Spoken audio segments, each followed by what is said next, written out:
Bonjour à tous et à toutes. Bienvenue à la conférence de presse d'Hervé Renard pour l'annonce des 26 joueuses présélectionnées pour la Coupe du Monde féminine de la FIFA Australie et Nouvelle-Zélande 2023.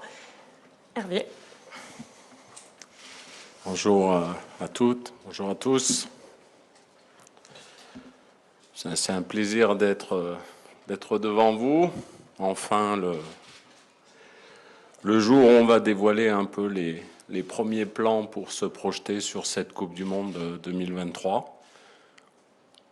Comme je l'ai déjà plus ou moins annoncé, on va vous donner une liste de 26 joueuses. Sachez que contrairement au football masculin, la liste pour la Coupe du Monde des féminines, c'est 23 joueuses. Donc un groupe qui restera encore à affiner après les 15 premiers jours passés à Clairefontaine pour le début de cette préparation.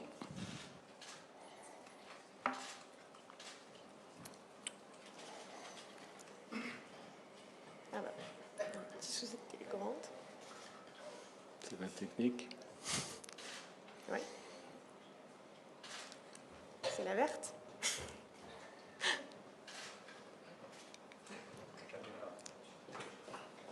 Normalement, le présentateur, dans ces cas-là, il meuble l'espace, mais... C'est bon, on peut y aller. Donc on commence bien évidemment avec les gardiennes de but. Mylène Chavas, Solène Durand, Pauline Perrault-Magnin, Constance Picot, les défenseurs, Salma Abacha, Estelle Cascarino, Elisa De Almeida, Sakina Karchaoui, Maëlle Lacra, Ève Périsset, Wendy Renard, Aïssatou Tunkara. Les milieux de terrain, Kenza Dali, Lorina Fazer, Grace Gueyoro, Amandine Henry, Oriane Jean-François, Léa Le Garec, Amel Majri, Sandy Toletti. Et on termine avec les attaquantes. Viviane Assey, Vicky Béchaud, Kadiatou Diani, Naomi Feller, Eugénie Le Sommer et Clara Matteo. Voilà pour la liste des 26 joueuses qui démarreront le stage, je le répète encore une fois, le 20 juin à Clairefontaine. Je vous laisserai vous présenter et présenter votre média avant votre première question, s'il vous plaît. Et donc la première question pour Siani, juste ici. Est-ce qu'on a un micro? Parfait. Juste devant, s'il vous plaît. Bonjour Hervé, Siani Dalma pour l'équipe. Première question sur le retour d'Amandine Henry. C'est vrai qu'elle a été blessée lors de votre premier stage, votre premier rassemblement. Est-ce que c'était une évidence pour vous de la rappeler depuis le début de votre mandat? Oui, ça fait partie de mes premières intentions. Ensuite, comme vous le disiez, est survenue une blessure au genou, donc il a empêché de faire le premier stage avec nous. Je lui avais demandé, si vous vous rappelez, de venir à Clermont-Ferrand. C'était plus ou moins un message envoyé, et je pense que vous l'aviez complètement compris. Donc voilà, sachez que dans son petit souci avec l'Olympique Lyonnais, aujourd'hui, tout semble résolu et qu'on s'est attaché à l'accompagner de façon très très suivie pour qu'elle soit apte et prête pour le début de cette préparation. Anthony, tu voulais... Bonjour Hervé, Anthony Arèche, RMC Sport. Je note aussi le retour d'Aïssatou Tounkara. Oui. Vous pouvez nous expliquer un petit peu votre choix? Oui, j'avais aussi fait appel à une liste de 26 joueuses au mois d'avril, et dans laquelle j'avais pas mis Aïssatou, parce qu'elle n'était pas souvent titulaire avec Manchester United. Et le fait d'avoir vu quelques autres joueuses en avril, je me suis donné le droit cette fois-ci de l'appeler, tout en sachant que la liste définitive c'est 23, donc je pense qu'elle connaît les données parfaitement. Je lui ai tout expliqué. C'est pour moi une occasion de la voir en action, et c'est à elle de pousser la porte pour faire partie de ces 23. En exprimant ses qualités athlétiques, et à elle de démontrer qu'elle peut prendre la place d'une autre joueuse au même poste. Donc c'était important pour moi de ne pas me restreindre au fait de me dire je vais prendre 23 joueuses, comme ça j'aurai pas de décision importante à prendre. Non, je pense que c'est bien de se donner un peu plus de temps pour mieux réfléchir et voir tout en direct. Sébastien.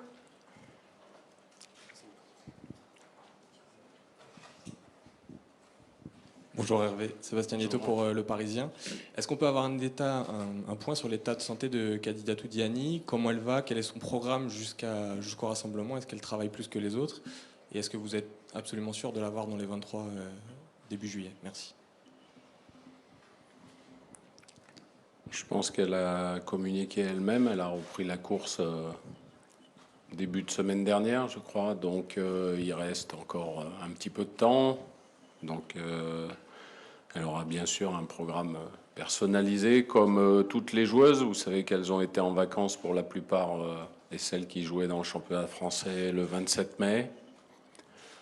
On leur a laissé 2 semaines de récupération presque totale, et puis la dernière semaine avec un programme de reprise pour ne pas arriver complètement avec un physique à zéro pour démarrer ce stage. Donc Kadi, elle n'aura pas d'arrêt, de coupure, donc ce qui va lui permettre de se préparer un peu plus. Et puis je pense qu'il n'y aura pas de problème à partir du moment où la consolidation de son entorse, de son opération est terminée. Je pense qu'il n'y aura pas de problème. Nathan. Bonjour Hervé, Nathan Gourdol pour l'équipe. Vous avez des soucis offensifs avec les forfaits de Katoto et de Cascarino, mais vous avez pris seulement 6 attaquantes, dont 2 joueuses que vous n'aviez pas vues encore, Vicky Béchaud et Naomi Feller. Pourquoi ce choix de restreindre entre guillemets le nombre d'attaquantes, et pourquoi ces 2 joueuses? Merci. Déjà, quand je vous ai donné la liste, je me suis dit, est-ce que je dis défenseur, milieu de terrain ou attaquante? Parce que pour moi, je vais vous prendre un exemple, Salma Bacha, aujourd'hui, elle peut aussi bien jouer derrière côté gauche comme au milieu côté gauche. Donc c'est une autre option offensive. Et quant à Vicky Béchaud et Naomi Feller, que j'avais pas vu lors du mois d'avril, je les ai suivies attentivement, et ces 2 jeunes filles, puisqu'elles sont jeunes, qui doivent nous apporter leur enthousiasme et surtout leur polyvalence, parce qu'elles sont capables d'évoluer toutes les 2 aux 3 postes offensifs. Et ça, pour moi, c'est important, notamment avec les forfaits de Delphine Cascarino et Marie-Antoinette Katoto. Bonjour Hervé, Jean Rességuier d'RMC Sport. Par rapport à cette liste-là, le fait que tu aies rappelé les anciennes, la dernière en date, Amandine Henry, est-ce que tu t'es réellement posé la question avec Gaëtane Tiné, par exemple, au regard de sa belle saison, de sa belle entente avec Clara Matteo dans le jeu avec le Paris Football Club? Est-ce que c'est une réflexion qui a existé? Bien sûr, je me suis concentré à regarder chacune d'entre elles attentivement, sans jamais mettre aucune restriction pour aucune d'entre elles. parce que c'est important pour moi que cette équipe de France ait tous les atouts possibles pour résoudre le plus de difficultés qui vont se présenter à nous. Donc voilà, après on fait ses choix en son âme et conscience. C'est jamais facile, toujours pour habitude de dire que sur une liste de 26, les 3-4 dernières positions, parfois ça se joue à très très peu de choses.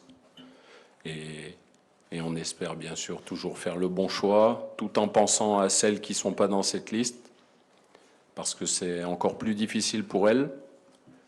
C'est toujours pris comme une sanction, comme si le coach ne nous aimait pas, mais c'est pas du tout ça.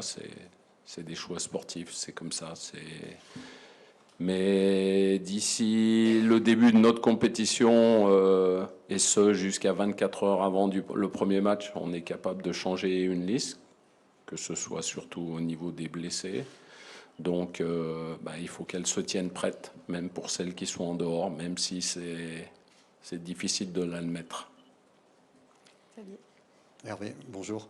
2 questions. Est-ce que vous appelez celles qui ne seront pas de la liste pour leur expliquer votre choix ou un petit texto par rapport à votre management? Et que dit cette liste de votre façon de jouer? On sait que Delphine Cascarino n'est pas là. Est-ce que ça change la donne? Est-ce que ça change les plans tactiques? La première question, ce matin, je me suis levé avec une idée en tête, c'est d'appeler 5 joueuses qui ne sont pas dans cette liste. Parce que je trouve que c'est mon devoir de les appeler et d'assumer mes responsabilités. Certaines étaient là au mois d'avril, d'autres, on a parlé de leur retour et je les avais rencontrées, je leur ai expliqué. Mais je leur avais promis que je les rappellerais. Parce que je ne trouve rien de plus impersonnel que de recevoir un message écrit. Donc j'ai assumé mes responsabilités. Et parfois les conversations sont assez courtes, mais on peut se mettre à leur place et comprendre tout à fait leur réaction du jour, tout du moins. Après, à elle d'assimiler la chose la mieux possible et puis de toujours espérer, comme je viens de le dire, et ça arrive souvent. Malheureusement, pourrait-on dire, mais ça... Le malheur des unes fait parfois le bonheur des autres. Donc, voilà, je leur demande de rester focus, entre guillemets, et tout peut arriver. Et puis la tactique, non, il n'y a pas grand-chose qui changera. Bien sûr, je le redis encore une fois, et très ouvertement, l'absence de Delphine Cascarino, c'est un énorme manque pour cette équipe de France. Non seulement c'est une joueuse qui, cette année, a été d'un très grand niveau, mais aussi une joueuse importante dans le groupe. Et elle va beaucoup nous manquer, mais maintenant à nous de trouver cette solidarité supplémentaire pour aller chercher quelque chose pour ces absentes, celles qui ne sont pas dans ce groupe et qui vont porter défaut à ce groupe, mais parfois il faut aller chercher d'autres ressources pour aller chercher de grands résultats. Johanna, si tu peux attendre le micro. Johanna Swan pour Instant Foot. Alors moi j'ai 2 questions. Donc bien sûr il y a des joueuses qui étaient convoquées au dernier rassemblement qui ne sont pas aujourd'hui. Est-ce que par exemple le fait d'avoir l'absence de Delphine Cascarino, vous vous n'êtes pas dit que peut-être un profil comme Melvin Mallard ou par exemple Sandy Baltimore qui connaît bien Eugénie Le Sommer et Khadija Atou pourrait apporter un peu plus que Noémie Feller? Et ma deuxième question concerne vos dernières sorties de presse concernant justement cette Coupe du Monde 2023 où il n'y a pas de diffuseur. Demain sort le film Marinette qui retrace la vie de Marinette Pichon. Elle a lancé une pétition justement pour que la Coupe du Monde féminine soit diffusée en France. Est-ce que par rapport à vos déclarations, vous la soutenez dans ces démarches? La première question sur les joueuses que vous avez évoquées, bien sûr, je me suis posé la question. J'ai pesé le pour et le contre, j'ai pesé les qualités différentes qu'elles avaient, l'une d'entre elles. Et puis, concernant les deux, on va appeler ça les 2 petites nouvelles, je vous l'ai dit en introduction, c'est toujours bien d'amener un dynamisme nouveau. C'est des joueuses qui peuvent nous apporter beaucoup de par leur polyvalence et puis de par leur qualité surtout. Et puis concernant la deuxième question, déjà je félicite cette initiative d'avoir fait une pétition pour que cette Coupe du Monde soit diffusée, féminine soit diffusée. Si je vous donnais mon sentiment personnel, je pense que on arrivera à trouver un consensus, dira-t-on, dans l'intérêt du football féminin, dans l'intérêt de cette Coupe du Monde. Donc je suis persuadé qu'elle sera retransmise. J'espère que mon optimisme ne sera pas trop important, mais je fais confiance aux protagonistes pour faire en sorte qu'à la fin tout s'arrange. Et concernant la pétition, faut la continuer, puisque pour l'instant on n'a pas la décision finale, donc il ne faut pas s'arrêter en bon chemin, en si bon chemin.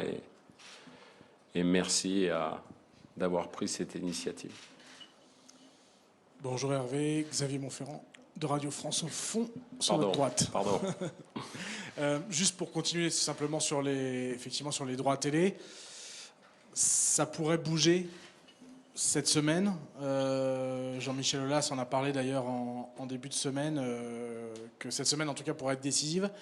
Vous parlez d'optimisme. Est-ce que vous êtes résolument confiant sur le fait que ça y est, on arrive enfin à une solution pour que enfin cette Coupe du Monde soit diffusée? Est-ce que vous êtes confiant ou est-ce que vous avez toujours un coup de gueule à pousser là-dessus? J'imagine qu'on est à moins de 2 mois de la Coupe du Monde et même si on trouve un diffuseur maintenant, j'imagine quand même que ça ne vous laisse pas de marbre, que cette compétition aurait dû trouver un diffuseur bien avant.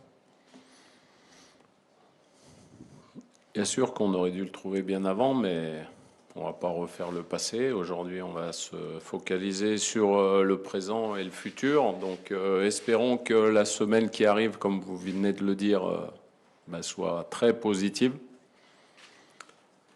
Et nous, on va se concentrer sur notre préparation et puis en espérant que notamment tous les téléspectatrices et téléspectateurs français soient capables de voir cette équipe de France féminine en Australie, parce que je pense que c'est important pour l'image de l'équipe de France et surtout par rapport à ce dont tout on a parlé autour de cette équipe de France féminine,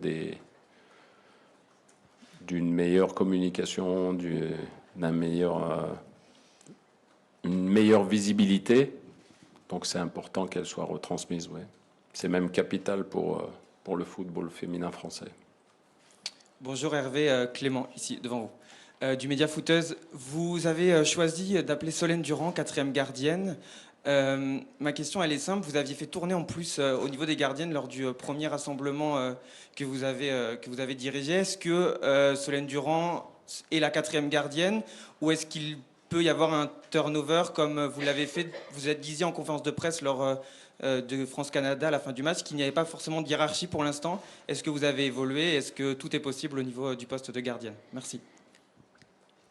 Au niveau des postes des gardiennes, il avait été décidé avec Gilles Fouache et le staff dès le début d'attribuer le premier match contre la Colombie à Pauline Perromagnin et le deuxième match à Constance Picot. Donc ça, c'était prévu, c'était clair, c'était organisé. Pour qu'on se fasse une idée un peu plus précise, puisqu'on venait d'arriver, aujourd'hui, on a eu une dizaine de jours d'entraînement, 2 matchs de compétition, une pour chacune. Donc voilà, je me garderai d'annoncer à la presse, avant de l'annoncer aux gardiennes, quel sera le rose élu pour le poste de numéro 1. Quant à la 3e et 4e, on va laisser le stage un peu se dérouler et puis il va falloir que ça se dessine assez rapidement, mais il y aura toujours une petite concurrence pour cette 3e place. Et il est vraisemblable que la 4e gardienne fasse le voyage jusqu'en Australie pour parer à toute éventualité de dernière minute, parce que le poste de gardienne, c'est vraiment un poste très spécifique et il faut faire très attention. Philippe ? Bonjour Hervé, Philippe Sansfourche pour RTL. Ça fait un petit peu plus de 2 mois que vous avez pris vos fonctions. On avait souligné évidemment à l'époque votre grande expérience des sélections, mais un peu moins évidemment du football féminin. 2 mois après un rassemblement, la constitution de cette liste, des échanges, j'imagine, avec les protagonistes, comment est-ce que vous décririez votre expérience? Est-ce que votre ambition reste la même? Est-ce qu'il y a des choses que vous avez pu découvrir positivement? Et inversement, est-ce qu'il y a du chemin encore à parcourir et lequel? Pour faire simple, je vais vous dire que je suis très heureux d'être à la tête de cette équipe de France féminine. Encore peut-être plus que lors de ma nomination. Je remercie une nouvelle fois, puisque vous m'en donnez l'opportunité, la fédération, tous ceux qui nous ont bien accueillis avec le nouveau staff, ceux qui étaient déjà présents dans l'ancien staff, les joueuses, parce qu'elles ont vraiment été exceptionnelles durant ces 10 jours de stage. Et je suis persuadé qu'elles vont le rester parce que j'ai senti d'abord une énorme attente de l'extérieur, c'est vrai, mais aussi une attente de l'intérieur, une motivation et une dynamique qui, je pense, peut nous amener assez loin. Donc voilà, moi, c'est ce qui me passionne le plus, c'est ce pourquoi je suis là. Et je suis vraiment content d'être là avec elles. Bonjour Hervé, Antoine Maignan pour l'AFP. Une question sur 2 absences plus précises. D'abord, Sandy Baltimore, vous l'aviez testée. Est-ce qu'elle paye son rassemblement avec vous, sa saison, autre chose? Pourquoi vous la retenez pas aujourd'hui? Et question similaire pour Kaira Amraoui, est-ce que son absence est due au retour d'Amandine, concrètement, ou est-ce qu'il y a des raisons extrasportives à cette absence? Merci. Je vais démarrer par le deuxième nom cité, Kaira Amraoui. Je lui ai dit que la décision était sportive et que la décision était 100% de ma part. Il faut que vous sachiez qu'il n'y a jamais personne qui m'a parlé de quoi que ce soit. Et que j'ai, comme je l'ai dit précédemment, décidé en mon âme et conscience sa présence ou non dans le groupe. Après, qui est à sa place, il y a tous les milieux, celles qui sont capables de jouer milieu de terrain. Et pour l'instant, je le répète encore une fois, parce que c'est une équation très importante quand vous regardez la liste. Il y en a 3 d'entre elles qui ne feront pas partie de cette Coupe du Monde. Et c'est important. Donc il faut prendre ce paramètre en compte. Et puis deuxièmement, des fois, quand on fait des choix, on se dit est-ce que des joueuses sont capables d'assumer un rôle de remplaçant toute une compétition au niveau de l'état d'esprit, au niveau de la façon d'aborder, de rester sur le banc, de l'état d'esprit dans le groupe. Donc après, il faut faire des choix. Voilà. Concernant Sandy, je ne vais pas faire de commentaires sur sa saison, que j'ai vu la fin de saison. Voilà. Depuis que je suis à la tête de cette équipe de France, j'ai vu pas mal de matchs du Paris Saint-Germain. Il y a d'autres joueuses qui m'ont paru plus aptes pour faire partie de cette liste dans ce qu'on recherche. Et c'est la raison la plus évidente. Siani. À nouveau Siani Dalma pour l'équipe. Vous allez disputer 2 matchs de préparation en Irlande et contre l'Australie. Est-ce que vous avez envisagé de mettre un 3e match, ou est-ce que vous estimez que ça suffit 2 matchs pour préparer cette Coupe du Monde? Non, on n'a pas envisagé un 3e match de préparation. On a gardé ce qui avait été prévu au préalable. Comme notre camp de base, vous savez qu'il était plus possible de le changer. Donc, on va assumer les décisions précédentes. Même si ça n'aurait pas été mon choix personnel, mais on va s'adapter. Pourquoi? Chacun ses choix. Oui, ça sera suffisant. Oui.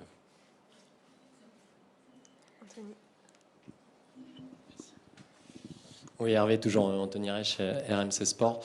Quel sera le programme du rassemblement à partir du moment où les filles seront à Clairefontaine? Comment vous imaginez cette préparation qui vous emmènera jusqu'à ce vol direction l'Australie?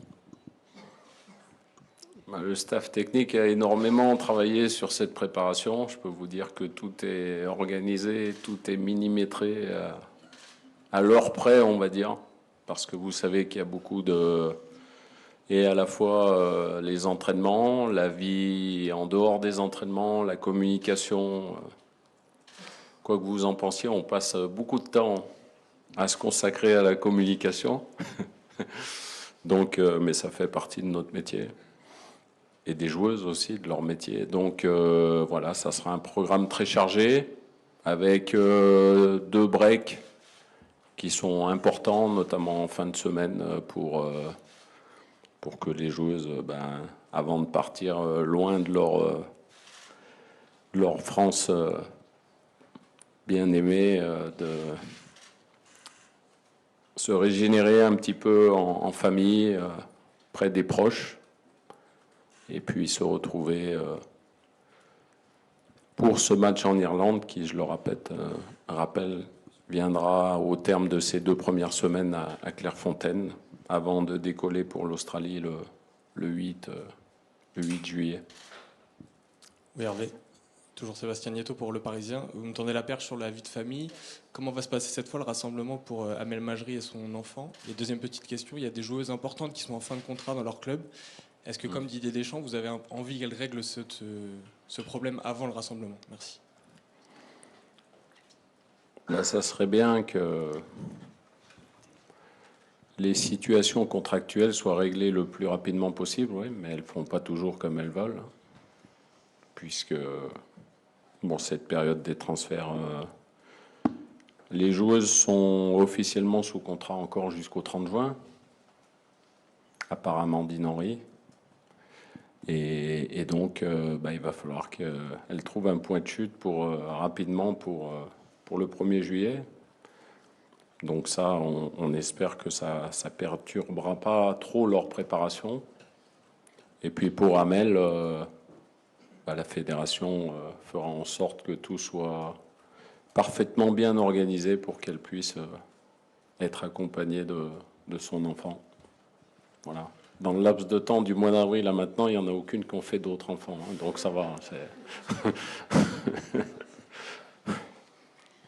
Bonjour, Anna Caro pour SoFoot ici.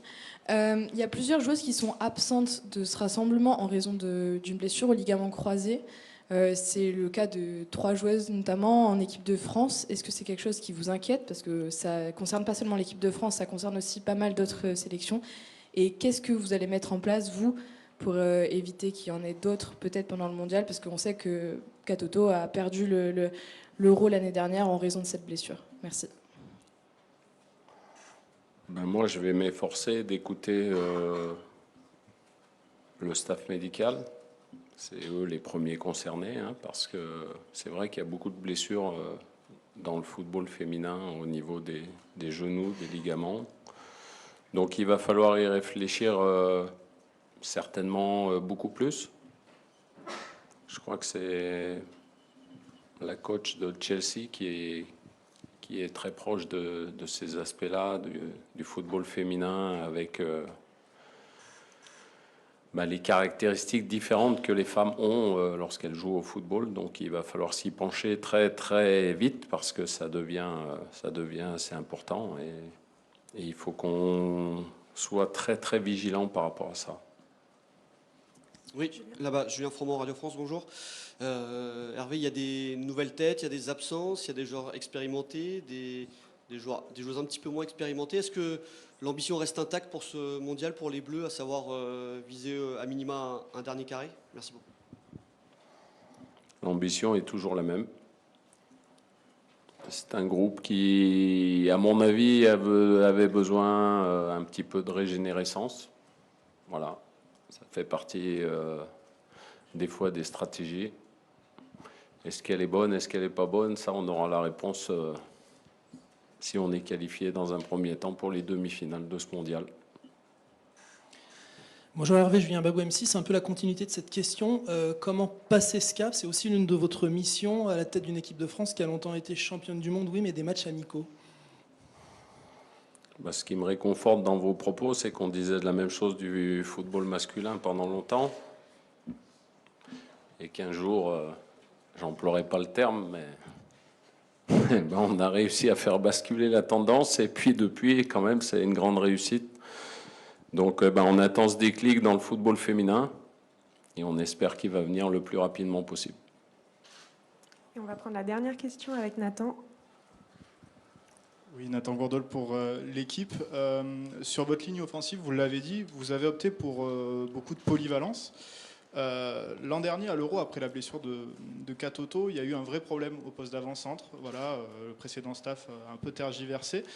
Là, vous avez des joueuses qui peuvent jouer dans l'axe, certes, mais est-ce que vous n'avez pas peur d'un manque de spécialisation à ce poste? Est-ce que vous avez réfléchi à prendre une joueuse peut-être plus spécialiste comme Mathilde Bourdieu?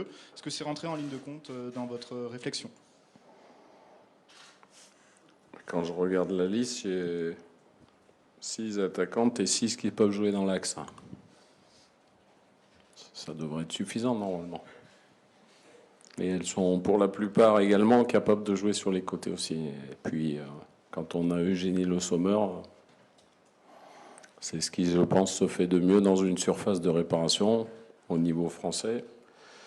Donc, quand on a Kadi Diani qui est capable de marquer autant de buts avec le Paris Saint-Germain, normalement, on a les solutions pour aller atteindre les objectifs qu'on s'est fixés. Merci à tous et merci à vous. Merci. Tiens, Laura, si on leur laisse.